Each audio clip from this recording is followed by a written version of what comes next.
Inspirée par la longue tradition minière du Ghana et les dénonciations constantes du non-respect des droits de communauté par les entreprises minières, ORCAD voit le jour en 2001 avec une mission claire qu'est l'accompagnement des communautés à travers un plaidoyer fondé sur les droits humains. Elle se lance dans la défense des droits de communauté, menant une étude diagnostique sur l'exploitation minière au Burkina Faso à travers les cas des mines de Poura et Essakane.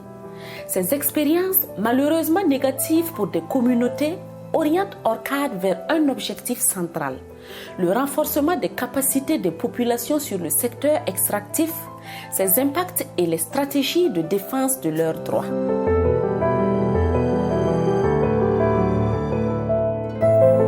Cette vision, ORCAD devient une voix influente.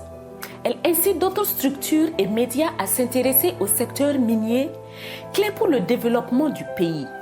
Membre de plusieurs instances dédiées à la bonne gouvernance dans le secteur extractif, ORCAD siège entre autres au comité de pilotage de l'initiative pour la transparence dans les industries extractives, ITIE, et héberge le secrétariat permanent de l'initiative Publiez ce que vous payez Burkina.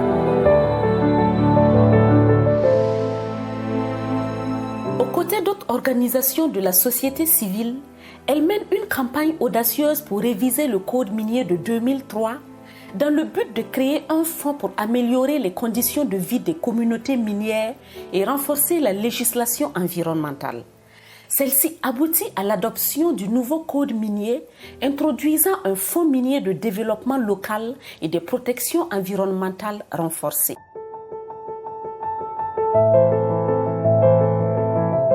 Aujourd'hui, ORCAD continue de mener la lutte pour le respect des droits des communautés impactées par l'activité minière. Elle plaide pour une meilleure redistribution des fonds issus de l'exploitation des ressources minières.